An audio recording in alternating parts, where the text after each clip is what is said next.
Hi, I'm Jeremy Crosby. And I'm Nick Boucher.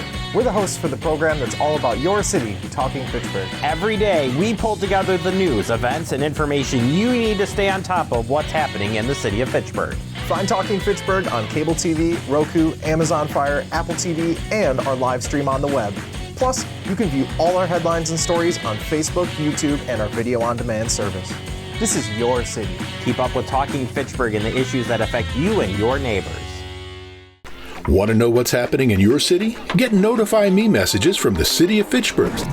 Visit fitchburgwi.gov on your computer or mobile device and select the big Notify Me button on the left. Enter your email and/or phone number, whichever is best for you to get notifications.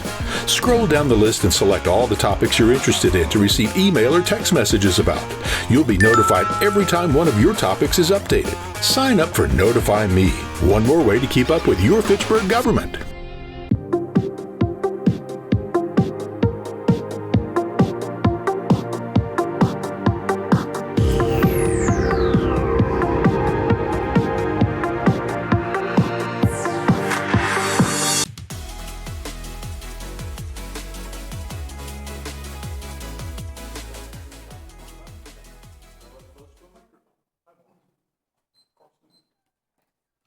We'll call our meeting to order. Parks Commission, October 3rd, 2024 at 6 p.m. And first, a motion to approve the minutes. Motion to approve. Christopher Second. Perguero and Heidi Reynolds as the second. We do have a citizen who turned in a notice of one correction to the minutes. There's a missing apostrophe.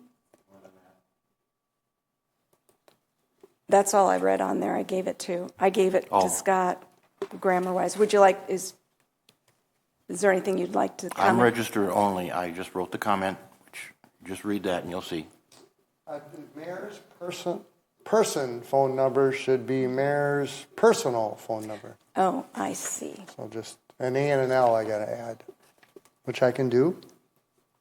I misread that. I thought it said that the apostrophe was missing in the There was word also, mayor's. yes, mayor Okay. apostrophe S. So there are two. I only realized there was the one. Okay. Are there any other minutes, comments, or corrections?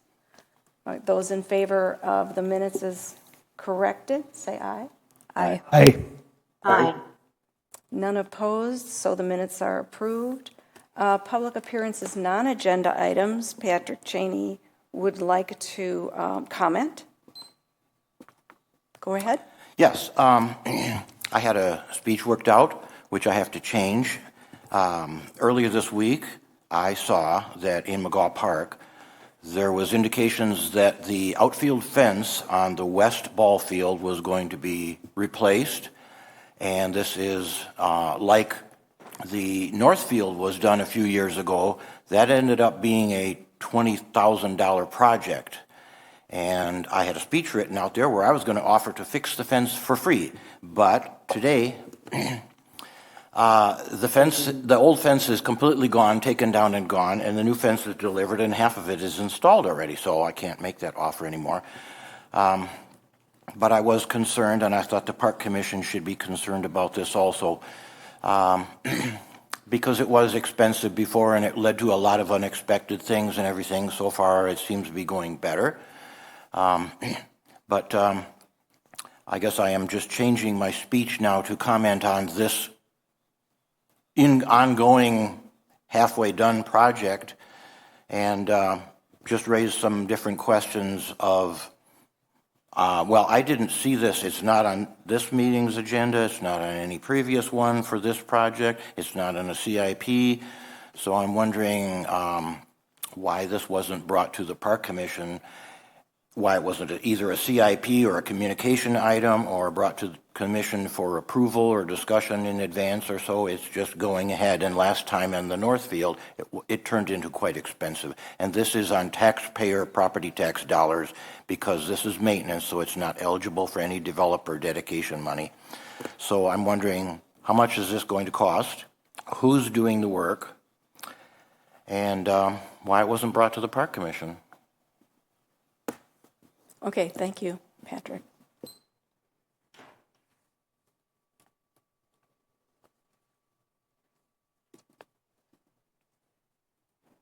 All right, we will review and approve our agenda. Is there a motion to approve the agenda? So moved. Second? I'll second. Okay. Second. Those in favor of the agenda as written, say aye. Aye. Aye. Okay, thanks. We'll proceed with this agenda.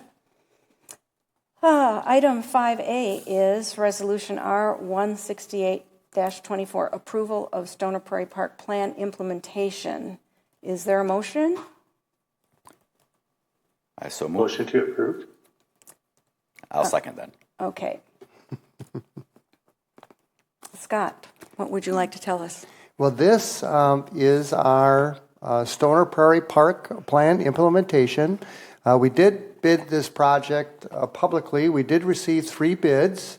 And as you recall, what we did is we did a base bid for the shelter and flat work, and then a whole slew of alternates, including the playground. And actually, one of the other alternates which we're accepting is the wrap around the shelter support beams. Let me get to the. Well, here's the park, and actually the area that we're working to develop will be the playground, and then the open air shelter. The open air shelter and all the flat work was a base bid, and then the alternate bid did include the playground, along with the wrap along the shelter, for the legs of the shelter.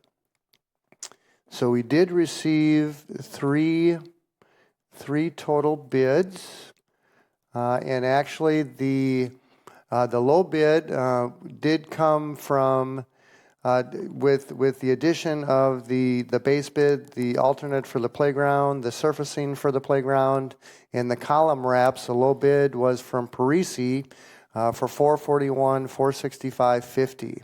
And what we did do is we did add a 10% contingency onto that, just as a kind of a standard operation. What was kind of interesting, if you recall, when we first bid this, Parisi came in at like $541, about $100,000 more, but it did include the whole project. I will mention that, it doesn't include the project budget does not include bike repair station, bike racks, and benches, but those are going to be things that we'll be able to include as we move through the project. And also, prairie restoration is not included, along with the landscaping, but we're hoping that we're going to be able to work on that as we continue through the development of the park. It is going to take a budget amendment because there was some financial things moving it from one budget account number to another. So it will take 2/3 of a vote from the Common Council. But this, I think, too, is what we're finding is, I think the timing of the bidding of the project and the completion date is really helpful in this situation. We actually have, three other projects that are really going to fall into the same timeline generally of bidding it in the fall. And then as the contractors are putting together their schedule for next year, that they hopefully will bid on it, and then we'll get the projects completed in 2025. Okay, I just realized something, and it will not affect any discussion about the bid at all, but that page 22, which is the image of the park, that one, that's the wrong image again. We went through that before where the basketball is shown on this image, it gets shifted all the way over to the right. I see. Remember that from last time? So Yep. Is it all right, by bringing it up now, is it legal to substitute the correct image in just for the record? Well, We're not doing that right now. I would maybe comment that this isn't a construction drawing, so it's not necessarily relevant because it's not what the plan was bid on. Well, correct. I understand all that. I just mean for a citizen looking down the road and looking this up, it's not the right one. So just for that purpose alone, if it can be done, I'd appreciate it, and we don't have to decide anything Sure. right Nope. now. For the But yeah, packet. I agree. It has no bearing on to what we're doing right now. I did have a question, and Scott, I brought it up to Scott, and there's other people here with expertise as well as Scott. The Parisi is the low bid, and that's what we wanted to go with. But one of the questions I have, and it's on page 24, in the base bid group, item 103 is demolition, and they mention 4,000. But I see nothing that's going to be demolished because that playground area is no different on either of the renderings, this one or the one that's current. And then in the alternates bid, A1 is demo playground area of 3,150. It's turf grass, that's it. And they also do have in the base bid earthwork, because I appreciate that needs to be done, 35,000. So where that goes from here, it'd be nice if we had $7,150 that's not needed for demo used for added on to play equipment. I'm sure it's not that simple. And I don't know what happens at Public Works and Finance Committee. And everyone else can let me know what they think about my questions. You know, as I mentioned, Sue, you know, you're correct. There is no demolition of any existing playground there, but it's just kind of a standard line in a project. You know, even mobilization. You know, you can't really quantify mobilization. You know, how many trucks do they have to do, and all those kinds of things. It's just generally a line item that's included in any bid, and there may be some earthwork and things that they need to do in order to demo. Well, I do see they got earthwork there. Yeah, it's a good question, but I don't think it's anything that we can say, well, you know what, there's nothing out there to demo. We want to move that $7,100 to the playground. It just I mean that doesn't. I understand it's not a perfect system. Yeah, I mean, I have that question too, Scott. I mean, one of the things I've had concerns about, I know I'm new to this group, but as I look at some of these financial details, it's less than clear to me, anyway, because I can't do a sanity check on these numbers. I can't say, wait a minute, that $10,000 for erosion control, that's completely reasonable. I have no clue as to whether that's correct or not. And who inside our organization looks at these numbers, to Sue's point, and says, wait a minute, this doesn't make any sense, right? And pushes back on that. And I understand this is a competitive situation. However, we do, I think, being servants to the public, need to start to question why some of these line items are in here that don't make any sense. So I guess my question is, who does the sanity check? It's not me, because going forward, I'm probably going to abstain on any kind of financial request, because I simply am not qualified to say yes or no about whether I think these numbers are correct, any more that you would be qualified if I came in here as an IT guy and said, hey, I'm going to do a dress routine, and I'm going to charge you X amount of dollars. You'd have no clue as to whether I was, giving you a legitimate bid or not. Okay, there's two people, Alder Herbst, and then after that, Heidi Reynolds. Scott, correct me if I'm wrong, but on these line items, does the city engineering department do an engineer's estimate? And that's what I typically use for my sanity check comparison. Yeah, they're the ones that put together the bid document and the line items and those kinds of things for the projects. But do they have an engineer's estimate for those that we don't see up here, am I correct? Well, No, it actually, is up the here.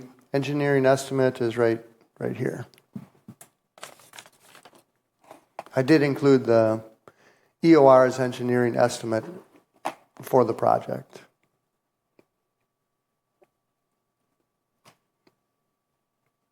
They're the consultants we hired to facilitate the design. Yeah, and they in the alternates have a demo playground area of $12,000. Strip and remove, that's to strip and remove the sod and topsoil. Heidi Reynolds, you have a question too? Hi, so I'm just looking, so there's a line item called column wraps, which I'm assuming are the brick wraps, I guess, for lack of a better word, on the surface, on the open air shelter? Correct. So what purpose do those serve? Is it simply aesthetic, or is it something that helps with the longevity of the shelter itself? I guess I'm just curious. I think it is aesthetic, but certainly it'll protect the support standards for the shelter. But it is aesthetic. Because 18,000 just seems like a lot. Mm-hmm. Well, and what did Parisi? But Find a mason. Hire a mason. And actually, Parisi bid 9,000 on it. yeah,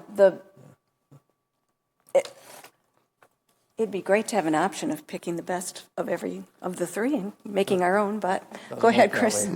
Yeah. Okay, I do see the 9,000. All right. I just wasn't clear on what the purposes of those were, but thank you. Mm-hmm. Go ahead. I might be able to provide a little insight. So I generally agree with where some of these, line items seem a little bit out of whack. As a whole, the package feels in line with what we were expecting. But I think what we may be seeing here is kind of a summary of all these different categories, when if we saw the full construction estimate, like I've seen for some projects professionally, erosion control, for example, has half a dozen line items under it. And then demolition has another dozen items that don't always necessarily make sense what you're thinking demolition, but it's how they categorize those items. And then we're seeing basically the summary. So the full-on, estimate where they get these numbers may be a dozen pages long, and we're just seeing a high-level version of it. That's what I've seen in a lot of construction estimates that have things like this. And so those items maybe don't necessarily align in a way that makes sense when you're just seeing the estimate, but it's the sum of its parts. And then another thing, when I used to be in the job in the realm of pricing and selling construction projects, what we would say was, when you buy a house, you're buying the whole house, not a pallet of 2x4s and a pallet of drywall. And essentially what these contractors are saying is this bottom line is what it's going to take for us to do the job, and how we get there is how we get there, but the bottom line is the important part. And so that's not to say that some of these things don't justify scrutiny, but that's just some background information that I've heard before. I knew you could help put it all together for us. I guess the question is who's doing the scrutiny, right?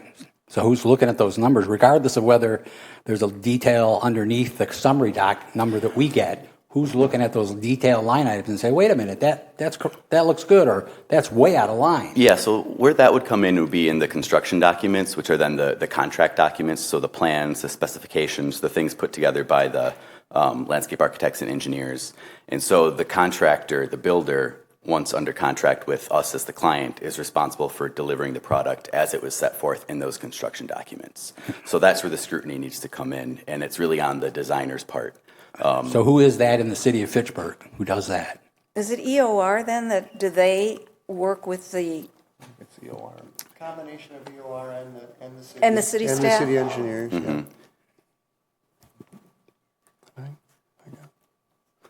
yeah. So it's sort of a combination of the designers and the city as the client and the consultant to make sure that those construction documents So who in the reflect. city does that? In a way, the city hires the consultant to be that person for them, unless the city has a landscape architect, a civil engineer. So we're trusting an outside third party to make a call for us. That's essentially what we're paying them for. Okay. How do we know that third party consultant is doing a good job? If we don't have somebody internally who looks at it and says, wait a minute, that consultant is way off here. That is on them and their professional responsibility as a consultant. No. That's not an answer to my question. The question is who in the city looks at that third-party consultant to determine whether they're doing a good job or they're not. Unless the city has the means to hire a staff civil engineer, landscape architect, structural engineer, and all these other consultants, that's not a possibility. So that's So why the answer is we don't have anybody, is the answer. No, essentially, yeah. Okay, That's thank why you. that's why you hire out that expertise. Is basically it. Yeah, but I'm going to go back to my original question, right? You're asking us as a group here to make a decision about a yes or no, decision on numbers that the city themselves doesn't even do a sanity check on. We're trusting a third party to come out there and tell us this stuff is correct or it isn't. And now we're supposed to take them at their professional word that they're doing a good job. I'm uncomfortable with that, I guess. Maybe the rest of you aren't, but I'm uncomfortable with that.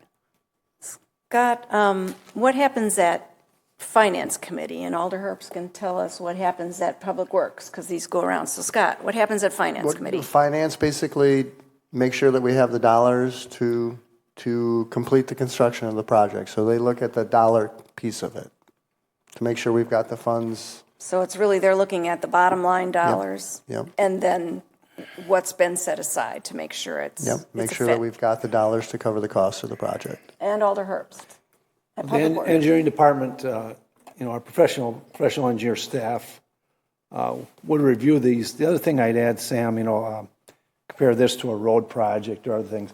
We have construction inspection, that the city is looking at these. If it's a large road project, if we can do it internally, we will. If not, sometimes we have to hire a consultant to oversee the person that's doing the work that's independent from them, that's not related. And majority of this project, and this one included, I think someone will be there, on site to check in and see that they are following the document and meeting what we expect. So we do it. No, I don't think we do any projects where there isn't some inspection as it's So can that person come here and tell me that when I'm looking at this set of numbers that's a good set of numbers, Sam? I think you should vote for that. So who would that person be? That'd be Tim Volker. Okay.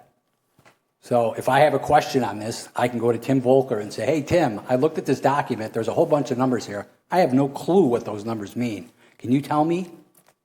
Would that be a legitimate thing that I could do? No, it might not be Tim. It might be one of the other staff engineers. But So I think the engineering staff at the city is tasked with always reviewing I would like to know this. who that person is, I guess, related to each project that we're asked to approve, so that if I have specific questions about the numbers that are in this document, I can go to that person and say, Tim or Joe or whoever it is this legitimate? Is this a good set of numbers I'm looking at? So some way we have to do a sanity check on these numbers. I don't see how, as a committee, we can look at this thing and make an intelligent decision about it. These are we publicly bid the project. Everyone bid on the same thing, the same materials, and this is the best price that we received. And it was close to the engineering estimate that EOR provided for us, so they feel that it's a good, in comparison to the first bid that we received, the numbers didn't add up. They were too not in line with what we thought the project was going to be, so we rejected the bids. So that's the process. It's we publicly bid it. Everyone bids the same thing. The engineering department is the ones that. I understand your answer. I just don't find it satisfactory. All right. Well, we won't. It is difficult for me to look at large numbers like this and ever feel like it's going to be the best bargain in the world, but it's the process we have, the providers we have. Mm-hmm. So for any other questions or comments? Well, if I could just add, I think too, I understand exactly what Sam's saying because, we're not the experts in what this is, but I think, as Scott pointed out, we had a budget in mind. The first set of bids came in over that, so we rejected them. We explained to the bidders this was what we had in mind. I'm assuming in comparison to other projects that we've done of a similar nature. So we had sort of an idea of what we were going to spend, and then that's where the 3 bids come in. And then, you choose the one that's sort of not necessarily the cheapest, but the one that's going to give you the most bang for your buck. Thank you. Sarah, go ahead. Would that be fair, Scott? Yes, and actually in this case, it is the lowest responsible bidder's price. So that's what we're recommending.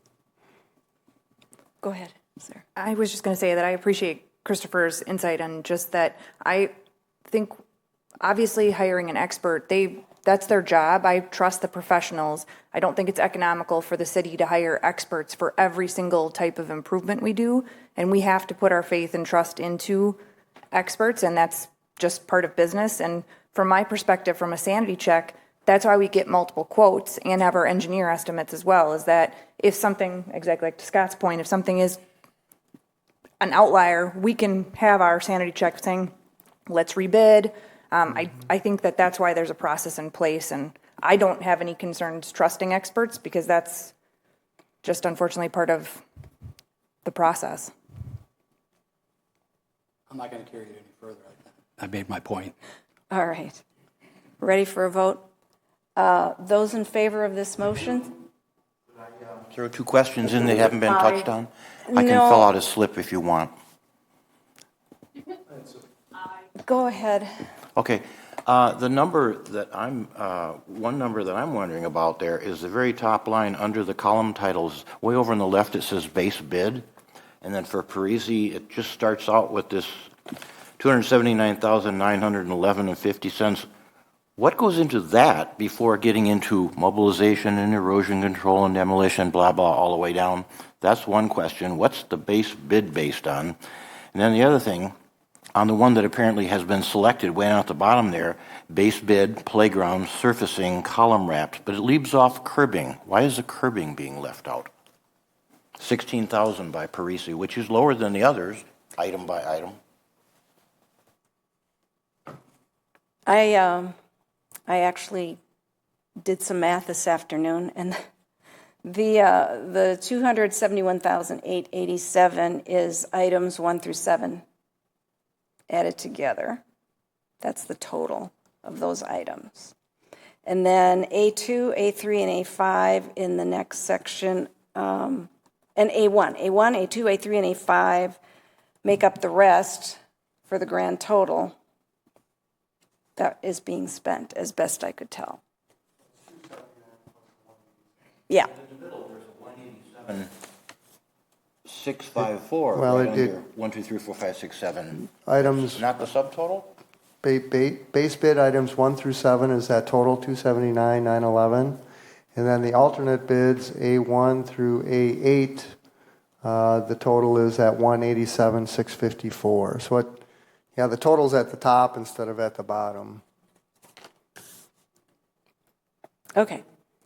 With curbing, we do not have any concrete curbing around any of our other playgrounds within the city, so we felt that we really didn't need to do it at this one. We just had it in there to try to get an idea of how much it would cost, but since we don't have them in other playgrounds, we didn't feel that we needed it for this one. Okay. We're going to vote. Those in favor of approving Resolution R-16824, say aye. Aye. Aye.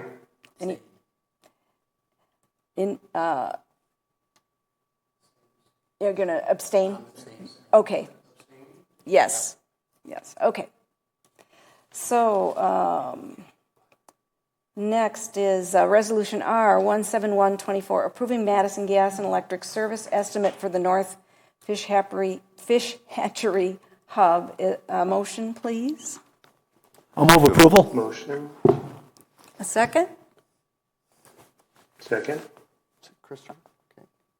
Okay, Scott. And this is actually one of the reasons we put a contingency on the project, because there are things that do come up, and this is basically to allow power to get to the site for the contractor, as I understand. And Dave might even be able to explain that a little bit more than me, but that's my understanding is they need to get power to the site so that they can work on it, and this is the cost for MG&E to get that power to the site. I was assuming this was the, to install the service, for the hub building and the shelter.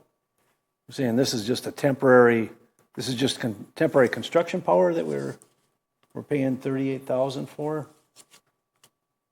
I'm assuming, a transformer, 75 kVA transformer is being installed, and they're putting in conduit. We have to give them an easement. I think if it was temporary, maybe we just have them set the transformer, near the edge of the property and not run the conduit from the street all the way out to the transformer and then back to our pedestal. And on the referral, it says electric service is needed for the facility. So I think I don't think this is temporary construction, Scott. They need power for. And I appreciate the clarification. This is out of my. The engineering department drafted it, and it's their expertise, and so we have to have the power there, for the construction. But then also for the facility. For the facility, okay. And I believe the customer to install, a 400 amp metering cabinet. Thank you, Dave. That's Thank you. That will be used. They'll tap off that for their they'll put in a temporary AC panel to supply their equipment as they build it. But then when that gets done, that'll get tied into our main AC panel in the hub building and distributed. So the price that I saw, that seemed appropriate to provide power, to the hub. I wish we could have the transformer sitting by the street, but no one wants it there, I guess so. Looking at this and having been involved with similar installations, I think this is what it costs. We are providing them with the easement. I assume there's a new 10-foot wide easement that the city is providing MG&E at. I'm guessing at no cost. We don't want to charge them for it because then it would just be put on our bill. But the size, when I look at the size things, this seems appropriate. Any other questions or comments? Okay. So we can vote there. Motion and second we already have, correct? Those in favor, say aye. Aye. Aye. None opposed, so that carries. We are on item C, Resolution R 177-24, amending the 2024 general fund budget for parks, LTE hours. A motion, please, somebody? Motion to approve? Sarah. And a second? I'll second. Sam, second. Second. Who did that? Mr. DiMaggio, second. Sam. And Scott, please tell us. In this, we did have a person within a full-time park maintenance person did leave the city, but fortunately we had one of our seasonal employees that was willing to stick around a little bit longer. We didn't have enough hours in the seasonal budget to cover those bridge hours until we get a full-time replacement back on board. So what we need to do, the dollars are already within the parks department, but in order to, you've got to do a budget amendment to move it from one category to the next. So we're looking to move the CDL training. We didn't have anyone that was interested this year, so we're going to utilize those dollars to bridge the gap to allow Connor, who's a seasonal employee, to stay on until we get the full-time person on board. Go ahead, Alder Hurst. Is the plan then to hire somebody that is already CDL certified? There's kind of a history to that too, Heidi. We've done it where we've required a CDL, but CDLs are getting to a point where they're pretty expensive to attain, and so the pool that we received when we were advertising for workers that were required a CDL. There wasn't that many that would apply. So we took that CDL requirement off of it, and we did get more candidates for those positions. So what we do want to do is we want to encourage them to get the CDL. So that's why we put the budget allowance in the budget. Okay, thank you. Long story short. Yeah. Alder Herbst. Scott, why do we have to use the CDL money? We don't have that full-time employee's salary, that we were incurring, that left. Can't that just be transferred? We actually did utilize some of the savings that we did have from the departure of Adam, but we wanted to make sure that we had enough in order to keep Connor on until we. And if we don't use it all, that's fine. But we just wanted to make sure we had enough dollars. And the finance department helped us, with those dollars. So figuring that out. We should have had with him not here though. We should have had enough. Just assuming he didn't leave, you had enough budget. You didn't have to ask for more. Connor would have left earlier. I'm not quite. Yeah, Adam left on the 29th, and then he's got vacation time, and there's a lot of different, payouts that he receives. So you're right, an hour for hour thing that would seem to make sense. But in discussing with the finance department, they reminded us that there's a lot of benefits and things that go along with it that Adam still is going to receive. So we needed to get some dollars to fill that gap. Understood. Thank you. You're welcome. Any other questions or comments? All right. Those in favor of Resolution R 17724, amending the 2024 General Fund budget, say aye. Aye. Aye. Any opposed? That motion carries. Section 6, there are no items in this category. 7, communication. Scott, you just want to take us through those? And if people have questions, they can... Yeah, just a report back to the Park Commission that the Urban Forestry Grant application was approved by the Finance and the Council. The Emerald Ash Borer Management Plan update was approved by the Council and the Finance Committee, along with Resolution 15824, the WPRI ticket. So I'm just reporting back in communication that those all went through. I did include an additional park maintenance or park project update.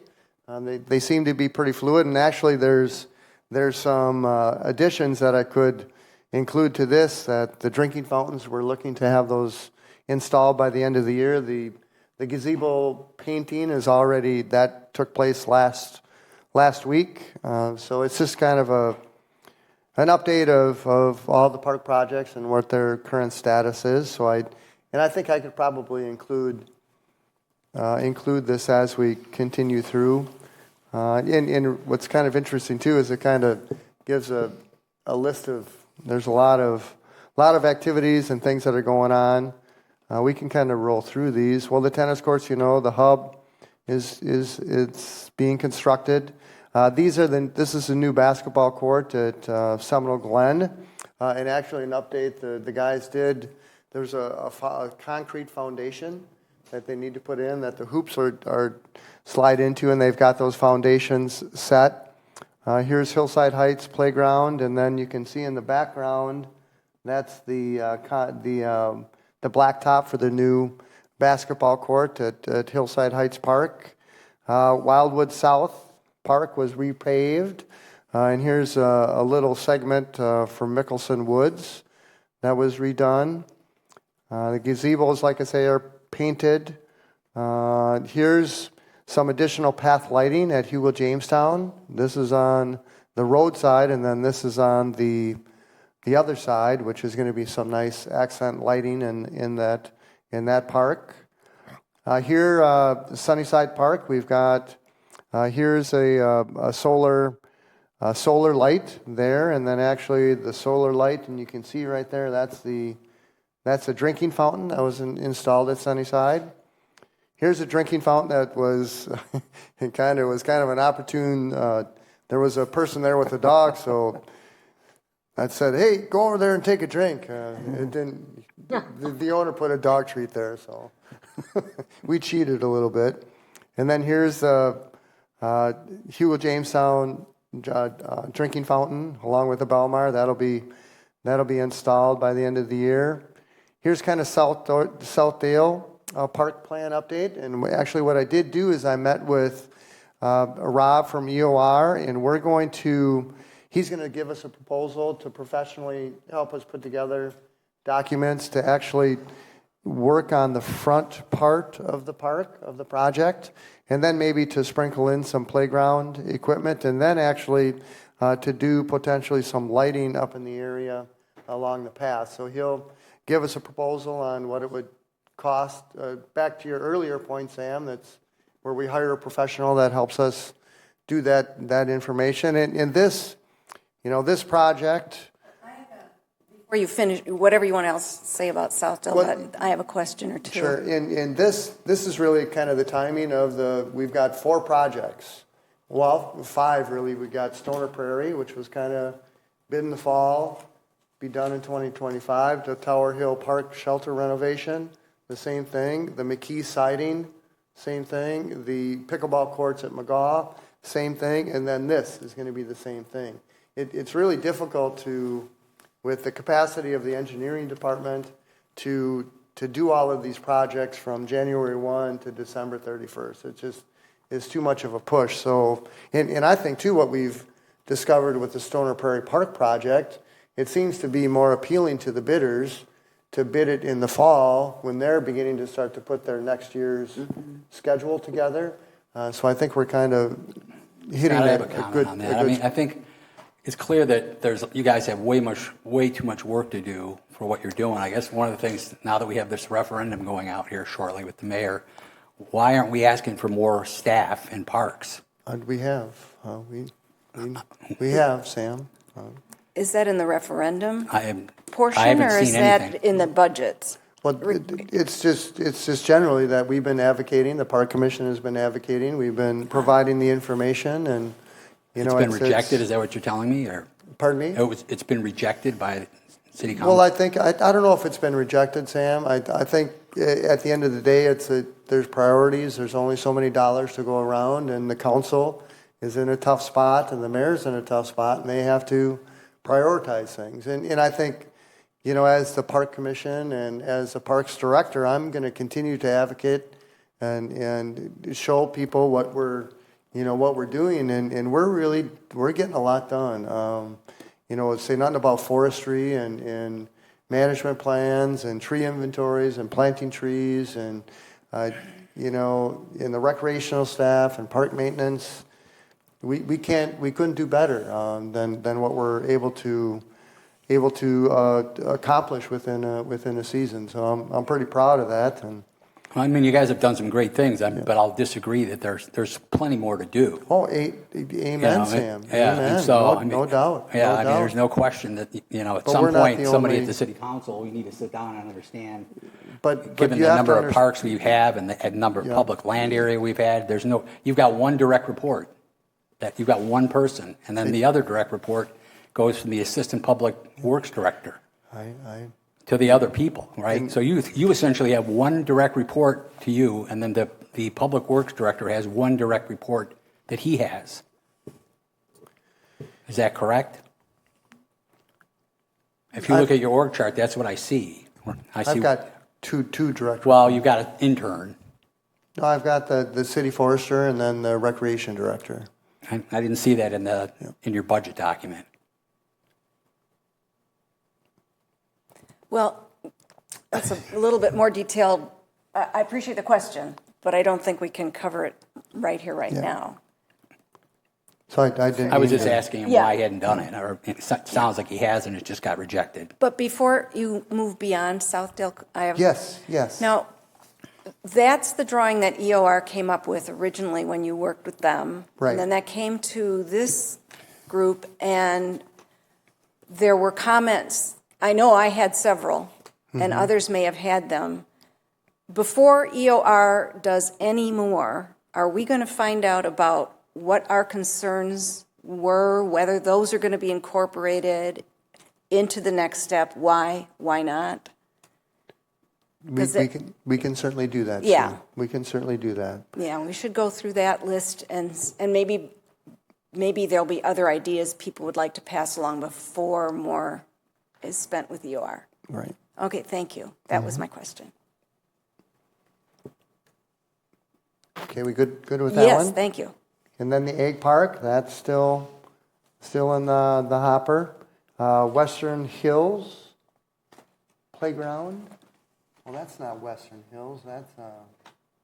That's Hawk Ridge. What the heck? And then the Ninja Warrior course was installed at McKee. Just to kind of give a. Why did I put Western Hills? Yeah, that's Arrowhead Park. Yeah. Guys. Yeah, The new correct. playground that went into Arrowhead Park. Well, and then actually, that's the mayor. We're doing a national walk to the park day on October 10th, with the idea that every neighbor should have a park close enough to make a 10-minute walk, and then actually the Dakota at the GIS department he did the 10-minute. It's highlighted in blue. There's a 10-minute walk highlighted in blue around all of the parks, so you can see that pretty much almost everyone, and it's right there, down there, almost everyone within the city. Grab a microphone.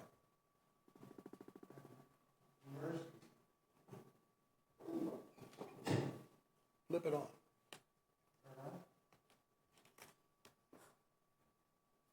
There you go. Yeah. So look at that. I'll just leave it right there. So actually, the GIS department, what they did in each of the parks, the blue highlighted area is a 10-minute walk to that park. So there's only a few areas within the city that don't fulfill that 10-minute walk to a park standard. So we're going to promote that as part of one of the mayor's. Is there going to be? Mayor's initiative. Scott, I'm sorry to interrupt, but just a quick question about the walk in the park. Are there going to be any sort of anything set up by staff or by commission or committee members, council members, anything like that at these parks? I don't know, I guess to greet, who the folks who make the 10-minute jaunt? Actually, what it is, Heidi, it's kind of a promotion of the parks, and we're asking people to walk to the park and take a picture of the park or do a selfie in the park, them enjoying the park, and then send that in is what they're going to do. So we won't, we won't have individuals at each of the parks. We're just kind of promoting that, hey, within 10 minutes you can walk to a neighborhood park. Why don't you go to the park and take a selfie and ship it in and kind of promote the parks is what the initiative is about. Chris Pagora. I think that's a great idea, and hopefully some of those pictures we can use, on our website with each park. I think that's a wonderful idea. Chris Pagora. Okay. Scott, I just wanted to say thanks for the report, especially on all the work that has been done. I know that I commented in an earlier meeting in regards to my kids and some of the programming this summer. And as a taxpayer in Fitchburg, I feel that parks and what the Parks Department provides is an incredible value. And it's you guys do wonderful work. So I just wanted to highlight that and thank you for all of that work. Thank you, Christopher. Thank you. How are you doing there, Scott, on your... Well, and then the last one was the Friends of the Fitchburg Parks. That was another communication item that we had on the agenda. Oh, so Alder Herbst, what would you... Well, kind of piggyback on, what Sam was just discussing, that a lot of things, we maybe can't get to. And so one of the things, we have many park community active citizens that would like to contribute, and we're forming a 501(c) Friends of the Park to raise money and coordinate volunteer activities to help Scott and our forester in activities to to A, enhance our parks, new projects, and B, also raise money for future maintenance or replacement of facilities. So we've written a mission statement. We have a board. We're a board, and we're going through the final steps of getting this set up. We're excited about this. I think the city has asked for it for quite some time, and I think this is going to be a way for citizens to get really involved and enhance our parks, and at the same time not raise their taxes. Not raise taxes. Everyone. I think if you ask people, what do you like about our city, and the parks is very high on that list all the time, and so I don't believe it'll be a real hard effort to get a lot of volunteers to help us. Sam, maybe you would think the same thing. That we think they're out there, and like I say, we're taking the first step, and kind of our goal is by the end of October to have this set up. Appreciate that effort, Dave. Appreciate that. Yep. Okay. Dave, I know I don't have my hand raised, but if you are looking for help to reach community members who may not traditionally have access, I think I would promote the idea of bringing some of that engagement to the Equity Committee. I think we've been talking about making sure that we're looking at how we engage communities that may not have access traditionally, and I'm sure that there are lots of folks that would love to give input on programming and other things to make sure that our parks are equitable for all. Thank you for the suggestion, Chris. Yeah, and I live in a challenged neighborhood, and I have those discussions with my neighbors quite often. So we will take you up on that. Thank you for that suggestion. Okay. Dave, you can put my name down too. I'd be happy to help in any way I can. Thanks, I have a long history of doing fundraising and working with businesses in terms of getting sponsorships and different things like that. So if I can help in any way, please let me know. Perfect. We've got you down already, whether you know it or not. You're on the list, but not notified. Congratulations. Yes. You're on the list. You're on the short list. Any questions on this? We're excited. We think this is something that will set our parks apart, and we have stake of our citizens. This is really a way to take a stand and be involved in your city. Most people you talk to them, say, would you like to be an alder like me? And they run away screaming and hollering. But say, will you come and help us pull weeds, cut brush in the park? Well, yeah. I'll be glad to give you a few hours. So I think we'd find we're going to find a lot of citizens that are willing to help us. Mm-hmm. Okay, so we'll go through if anyone has questions about the staff reports. This is anticlimactic now, but I had a question about, or a thank you also about at Wildwood Park, there's new wood chips, and that's quite a task. Just a lot of earth moving that was done, and the wood chips are really wonderful. But then the follow-up question is, at Wildwood South, they have the ground-up tires, and is there I don't know how many playgrounds, other than at McKee Farms Park, the big, the one slated for replacement eventually. But other parks, how many other parks have that? Tower Hill has it. There's a handful, and it was really kind of a hot thing at one point in time because it's, we didn't have to. The mulch tends to deal, breaks down, yeah. And we're constantly going back to there. Well, case in point at Wildwood Park. So we thought an idea of doing the rubber mulch, but we do hear from time to time people are concerned about that. So I don't see us going in and taking out the rubber and putting in mulch. But certainly as we continue on in doing the playgrounds, we'll stay with the mulch or the poured in place type of surface. Yeah, that was my question, because Christopher Peguero had mentioned to me once about some studies revealing that the breakdown of the rubber over time isn't really the best environment for kids to be playing around in. And so in the coming years, as they need to be replaced, if there's a way of slowly clearing those away, that'd be, I think, helpful. Did I say that right, Christopher? Yeah, and also for fish in our water, I mean, it's just not a good overall sustainable product. But I appreciate us looking at taking that out as we can. So any other questions of Scott about staff reports?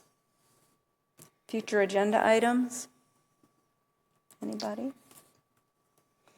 Just the announcement that next month we'll be in the Genie Ceiling room for the Park Commission meeting. They've got to use the council for another event. And that's November 7th, and following that is December 5th. Christmas. Oh my gosh. I know. That's crazy. Start writing your lists. I will be celebrating my 50th birthday on that day, so I will not be here. Wow. No, you have to bring cake. Yeah, You have to I bring will be in cake. Mexico, I'm sorry. Oh, you opened your you You're opened just the a door. baby. I remember the big You opened the door, Chris. I do too. I do too. He is just a baby. He is. Yeah. All right, so motion to adjourn. Congratulations. Motion to adjourn? Move adjournment. I'll motion. Second. We've got motions and seconds all over the place. Just pick someone. Those in favor, say aye. Aye. Aye. Aye. We're adjourned at 6:55.